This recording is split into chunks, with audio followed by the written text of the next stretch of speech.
ಎಲ್ಲರಿಗೂ ನಮಸ್ಕಾರ ಸ್ನೇಹಿತರೆ. ನೈಜ ಸಂಭಾಷಣೆಯ ಒಂದು ಉದಾಹರಣೆಯನ್ನು ನಿಮ್ಮ ಮುಂದೆ ಇಡಲು ಇಚ್ಛಿಸುತ್ತೇನೆ. ಒಮ್ಮೆ ಗಾಂಧಿಯವರು ರವೀಂದ್ರನಾಥ್ ಠಾಗೂರ್ ಅವರನ್ನು ಭೇಟಿ ಆಗುವ ಅಭಿಲಾಷೆಯನ್ನು ವ್ಯಕ್ತಪಡಿಸಿ ಅವರಿಗೆ ಸಂದೇಶ ತಲುಪಿಸುತ್ತಾರೆ. ರವೀಂದ್ರನಾಥ್ ಠಾಗೂರ್ ಅವರಿಗೆ ಎಲ್ಲಿಲ್ಲದ ಸಂತೋಷ ಉಂಟಾಗುತ್ತದೆ.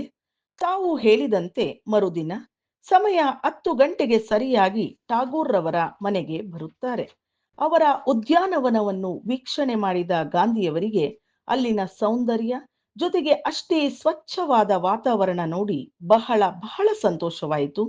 ಹೀಗೆ ಗಾಂಧಿಯವರು ಅವರ ಮನೆಯ ಒಳಗೆ ಬಂದು ಕುಳಿತುಕೊಂಡರು. 5 ನಿಮಿಷವಾಯಿತು, 10 ನಿಮಿಷವಾಯಿತು, 15 ನಿಮಿಷವಾಯಿತು.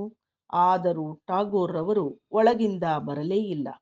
ಕೊನೆಗೆ 10-20 ನಿಮಿಷಕ್ಕೆ ಸರಿಯಾಗಿ ಬಂದು ಗಾಂಧಿಯವರಿಗೆ ಶಿರಬಾಗಿ ನಮಸ್ಕರಿಸುತ್ತಾರೆ. ಹೀಗೆ ಉಭಯ ಕುಶಲೋಪರಿ ಮಾತುಕತೆಗಳು ಸುಮಾರು 45 ನಿಮಿಷದ ತನಕ ನಡೆಯುತ್ತದೆ.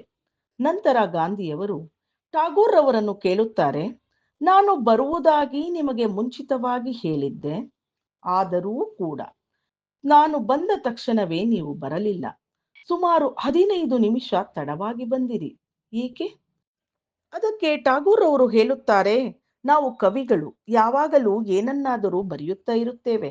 ಮನೆ ಗಲೀಜು ಆಗಿರುತ್ತದೆ. ನೀವು ಬರುತ್ತೀರಿ ಎಂದು ಈ ದಿನ ಇನ್ನೂ ಹೆಚ್ಚಿನ ಸ್ವಚ್ಛತೆ ಮಾಡುತ್ತಿದ್ದೆ. ಜೊತೆಗೆ ನನ್ನ ಉದ್ದನೆಯ ಗಡ್ಡ ಬೇರೆ, ಇದನ್ನು ಕೂಡ ಸ್ವಚ್ಛ ಮಾಡಬೇಕಿತ್ತು. ನೀವು ಮತ್ತು ನಾವು ಮೊದಲ ಬಾರಿಗೆ ಮುಖತಃ ಭೇಟಿ ಆಗುವ ಈ ಕ್ಷಣ ಅಮೂಲ್ಯವಾದದ್ದು. ಎಂದಿನಂತೆ ಉದ್ದನೆಯ ಗಡ್ಡ, ಸ್ವಚ್ಛವಿಲ್ಲದ ನನ್ನ ಬಾಹ್ಯ ನೋಟ ನೋಡಿದರೆ ನಿಮಗೆ ನನ್ನ ಬಗ್ಗೆ ಒಳ್ಳೆಯ ಭಾವನೆ ಮೂಡದಿರಬಹುದು. ಹಾಗಾಗಿ ಸ್ವಲ್ಪ ತಡವಾಯಿತು ಎನ್ನುತ್ತಾರೆ. First impression is best impression ಅನ್ನೋದಕ್ಕೆ ಇದೊಂದು ಉದಾಹರಣೆ.